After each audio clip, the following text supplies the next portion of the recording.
இந்த காலேஜில் சேரணுன்னா ஒரே வழி CLAT எழுதி தான் உள்ளே போக முடியும். CLAT for common law admission test. இப்போ இருக்க ஸ்டூடெண்ட்ஸ் மைண்டில் எல்லாமே ஒன்று ஜேஇ இல்லாட்டி நீட் எழுதி மெடிக்கல் என்ட்ரன்ஸ்குள்ளே போகணுன்னு தான் நினைக்கிறாங்களே தவிர லா படிக்கணும் அதுக்கு தனி என்ட்ரன்ஸ் இருக்கும், அதுக்கு ப்ரிப்பேர் பண்ணணும் அப்படின்னா எதுவுமே யோசிக்கிறதே கிடையாது. பட் இதுக்கெல்லாமே இருக்குது. லாக்கு மட்டுமே 3 என்ட்ரன்ஸ் எக்ஸாம்ஸ் இருக்குது. CLAT, ILET and LSAT. இது 3த்துக்குமே கோச்சிங் சென்டர்ஸ் வந்து சென்னையில் தான் இருக்குன்னு நினச்சிட்ருக்காங்க. பட் ட்ரிச்சிலையும் இருக்குது.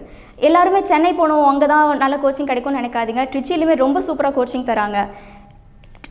நான் வந்து கோச்சிங் எடுத்து ட்ரிச்சி ப்ளஸில் தான் எடுத்துக்கிட்டேன். அங்கே இருக்க ஸ்டாஃப்ஸோட டீச்சிங்ஸாக இருக்கட்டும், இன்ட்ராக்ஷன்ஸாக இருக்கட்டும், எல்லாமே ரொம்ப என்ன மோட்டிவேட் பண்ணிச்சு இந்த எக்ஸாம் பாஸ் பண்ணுறதுக்கு.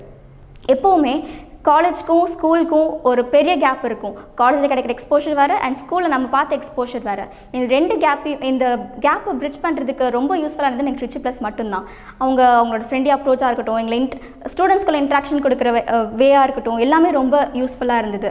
கண்டிப்பாக மென்ஷன் பண்ணி ஆகணும். Sivakumar sir, Onita ma'am, Giri sir and Prabhu sir, இவங்களாட்டி கண்டிப்பாக என்னால் இந்த சீட்டை நான் பேக் பண்ணியிருக்க முடியாது. Thank you so much sir.